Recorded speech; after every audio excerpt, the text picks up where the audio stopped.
তো hello guys, আমরা এখন লাইব্রেরিতে আছি। লাইব্রেরির পার্কটা এখন অবস্থা দেখুন কেমন হয়ে গেছে। জলের তলায় বলতে গেলে পুরো পুরো জলের তলায় একদম। দেখে নিন, এই যে এখানে যে বসার জায়গাটা সেটাও পুরো গেছে। এই যে এখানে কিছু কিছু ছেলে বসে আছে, দেখে নিন। এমন পুরোই এতই জলে ডুবে গেছে, কেউ আসছে না এখানে। এবার এই ভাই এখানে আছে, দেখুন ভাই কি সুন্দর বসে আছে। ওখানে একটা জাহাজ যাচ্ছে, মানে একটা ট্রলি যাই বলতে পারেন।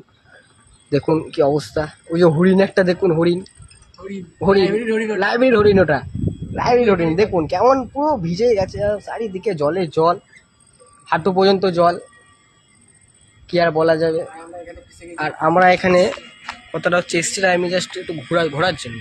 তো এবার আমরা কি করে জানবো যে এখানে এরকম এই অবস্থাটা হয়ে যাবে, সিচুয়েশনটা হয়ে যাবে। ও এসে আর কি করা যাবে, এই যে ফেসে গেছি। এখন একটা ছোট্ট জায়গার মধ্যে বসে আছি, দেখুন এর পেছনেই গঙ্গা আমাদের। আর ওই যে ওটা পাম্প, জলের পাম্প। ঠিক আছে, আজকে ভিডিওটা এই পর্যন্তই।